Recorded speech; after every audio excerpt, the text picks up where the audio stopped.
जय हिंद साथियों, मैं अपने इस वीडियो में आपका पुनः स्वागत करता हूं। दोस्तों, आज हम लोग बात करने वाले हैं किरचॉफ का नियम। देखिए, किरचॉफ के नियम में दो नियम होते हैं। पहला नंबर किरचॉफ का प्रथम नियम और किरचॉफ का द्वितीय नियम। तो देखिए, जो किरचॉफ का जो प्रथम नियम है, आज के इस वीडियो में हम लोग मेन बात करेंगे किरचॉफ का प्रथम नियम और लास्ट में हम लोग एक सवाल को भी डिस्कस करेंगे। और जो किरचॉफ का सेकंड नियम है उसको हम लोग आगे नेक्स्ट वीडियो में डिस्कस करेंगे। तो जो दोस्तों किरचॉफ का प्रथम नियम है, इसको हम लोग दोस्तों धारा का नियम भी कहते हैं। धारा का नियम अर्थात करंट लॉ भी इसको हम लोग बोलते हैं। तो किरचॉफ के प्रथम नियम को धारा का नियम भी कहते हैं। और ये जो किरचॉफ का प्रथम नियम होता है, ये आवेश संरक्षण पर काम करता है, अर्थात आवेश संरक्षण को व्यक्त करता है। क्वेश्चन पूछे जाते हैं कि किरचॉफ के प्रथम नियम किसको व्यक्त करता है, तो दोस्तों आवेश संरक्षण को व्यक्त करता है। और जो दूसरा नियम होता है, इसको हम लोग वोल्टता का नियम कहते हैं। वोल्टता का नियम, देखिए जो वोल्टता का नियम होता है, ये ऊर्जा संरक्षण को व्यक्त करता है। ऊर्जा संरक्षण को व्यक्त करता है। अब देखिए, इसको हम धारा का नियम क्यों कहते हैं और इसको हम वोल्टता का नियम क्यों कहते हैं, इसको समझ लीजिए। देखिए, जो किरचॉफ का प्रथम नियम होता है, इसमें कुल मिला के हम लोग धारा की बात करेंगे। और जो किरचॉफ के वोल्टता का नियम अर्थात द्वितीय नियम होता है, इसमें हम वोल्टेज की बात करेंगे। इसलिए इसका नाम वोल्टता का नियम है और उसका नाम धारा का नियम है। तो आइए अब हम लोग बात करते हैं किरचॉफ का जो प्रथम नियम है, ये क्या कहता है। तो देखिए, किरचॉफ का प्रथम नियम, किरचॉफ के प्रथम नियम का एक नाम और है जिसको हम लोग बोलते हैं संधि का नियम। संधि का मतलब यह होता है कि जब दो लोग या दो से अधिक लोग आपस में आके कहीं एक खास पॉइंट पे मिलते हैं, तो उसको हम लोग बोलते हैं संधि अर्थात जंक्शन। जैसे देखिए, जंक्शन का मतलब होता है जैसे ट्रेन का जैसे होता है ना जंक्शन, रेलवे जंक्शन। तो वहाँ पे क्या होता है, कई पटरियाँ आके एक स्थान पे मिलती हैं, एक स्थान मिलती है, तो उसी को हम बोलते हैं जंक्शन। जैसे मान लीजिए एक पटरी इधर से आई है, एक पटरी इधर से आई, एक पटरी इधर से, एक पटरी इधर से, तो सभी पटरी आके आपस में, ट्रेन की पटरियाँ आपस में अगर मिलती हैं, तो वो जो जहाँ मिलती हैं उसी को हम लोग बोलते हैं दोस्तों जंक्शन अर्थात संधि। यानी दो से अधिक लोगों का मिलाव जहाँ पे होता है, मिलन होता है, उसी को हम लोग संधि के नाम से जानते हैं। अब देखिए, संधि का नियम का मतलब समझ लीजिए। यानी मान लेता हूँ ये एक कोई पॉइंट है जिसको हम लोग संधि बोलेंगे, और यहाँ पे एक से अधिक तार आपस में आके क्या हैं, जुड़े हैं। चलिए, 5 तार हैं, ठीक है।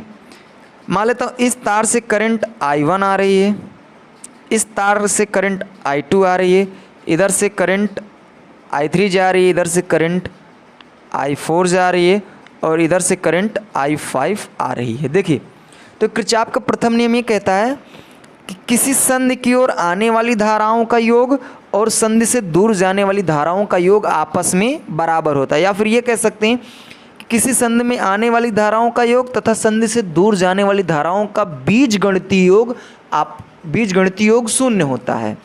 तो वो थोड़ा आपको कम समझ में आ सकता है, लेकिन जो मैं ये बता रहा हूँ ये आपके लिए परफेक्ट है। आने वाली धाराओं का योग और जाने वाली धाराओं का योग आपस में क्या होता है, बराबर होता है।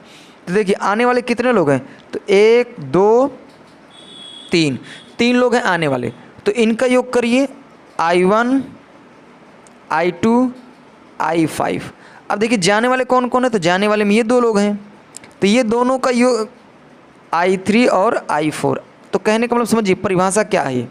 परिभाषा ये कहती है कि किसी संधि की ओर आने वाली धाराओं का योग और संधि से दूर जाने वाली धाराओं का योग आपस में क्या होता है, बराबर। अर्थात जितनी करंट इस संधि में आएंगी उतनी ही करंट संधि से जाना भी है। जैसे मैं आपको एक सवाल से समझाऊं, देखिए ध्यान से, मान लेता हूँ ये एक संधि है और इससे 3 लोग जुड़े हैं। तो यहाँ से मान लेता हूँ 5 एम्पियर की करंट आ रही है और इधर 3 एम्पियर की करंट जा रही है। तो हमको ये बताना है कि इधर कितनी एम्पियर की करंट जा रही है। देखिए, तो हमने क्या बताया, आने वाली धाराओं जितनी करंट आएगी उतनी करंट को जाना है। तो यहाँ से देखो, आ रही है 5 और जा रही कितनी, 3। यानी देखो 5 आए थे, 3 इधर चली गई। अब बचे कितने, तो इधर बचा 2 एम्पियर। अब इसको कैसे लगाना है सवाल से देखो, यहाँ इस तरीके से देखना है। तो आने वाली धाराओं का योग, आ कितनी रही हैं, आ सिर्फ 5 रही है। अच्छा, जाने वाली धाराओं का योग, जा 2 लोग रहे हैं, एक 3 है और एक आई है, तो 3 को इधर भेजिए, तो 5 माइनस 3 बराबर आई। तो आई का मान कितना है दोस्तों, 2 एम्पियर। तो इस तरीके से भी हम इसको सॉल्व कर सकते हैं। एक सवाल मैं आपको और बता देता हूँ ताकि आपको 100% कन्फर्म हो जाए। चलिए मान लेता हूँ इधर से 5 एम्पियर की करंट आ रही है, इधर से 3 एम्पियर की करंट आ रही है, इधर 4 एम्पियर की करंट जा रही है, इधर 1 एम्पियर की करंट आ रही है। तो ये बताना है इधर कितनी एम्पियर की करंट जा रही है। ध्यान से समझना इस बात को, सवाल को ध्यान से देखिए। देखिए, तो मुझे कुल मिला के यहाँ पे आई का मान बताने कितनी इधर करंट जा रही है। तो किरचॉफ का प्रथम नियम ये कहता है कि जितनी करंट आएंगी उतनी करंट को जाना है, अर्थात आने वाली धाराओं का योग बराबर होता है जाने वाली धाराओं का योग। तो देखिए आने वाले, देखो 1 2 3 लोग आ रहे हैं। देखिए 5 इधर, 3 इधर, 1 इधर, यानी कुल मिला के 9 लोग आ रहे हैं। अच्छा, 9 लोग आ रहे हैं तो 9 लोग को जाना भी है, लेकिन इधर से सिर्फ 4 लोग निकल रहे हैं, तो यानी एक रास्ता बचा इधर। अगर 9 लोग आए हैं और 4 लोग निकल गए तो बचे कितने लोग फिर, 5 लोग। तो इस तरीके से हल करना है। अगर आप चाहते हो तो इस विधि से आप हल कर सकते हो, जितने लोग आ रहे हैं उनको जोड़िए और जितने जा रहे हैं उनको जोड़िए, उसमें से आप पंचांतर करके आप सॉल्व कर लेंगे। तो ये है दोस्तों किरचॉफ का प्रथम नियम। तो उम्मीद करता हूँ दोस्तों किरचॉफ का प्रथम नियम आपको समझ में आ गया होगा। किरचॉफ के प्रथम नियम के पहला काम तो उसको हम लोग धारा का नियम कहते हैं, संधि का नियम भी कहते हैं। और जो किरचॉफ का प्रथम नियम होता है ये दोस्तों आवेश संरक्षण पर आधारित होता है, अर्थात आवेश संरक्षण को व्यक्त करता है। अब हम लोग जो हमारा अगला वीडियो आएगा उसमें हम लोग बात करेंगे वोल्टता का नियम। देखिए किरचॉफ का प्रथम नियम धारा का नियम बताया था ना कि उसमें कुल मिला के आपको करंट की बात होगी। तो करंट की बात हो रही है, आने वाली धाराओं का योग जाने वाली धाराओं का योग आपस में बराबर होता है, यही हमारा है किरचॉफ का प्रथम नियम। तो उम्मीद करता हूँ दोस्तों किरचॉफ का प्रथम नियम आपको समझ में आया होगा। आगे मिलेंगे दोस्तों नेक्स्ट वीडियो में, तब तक के लिए जय हिंद।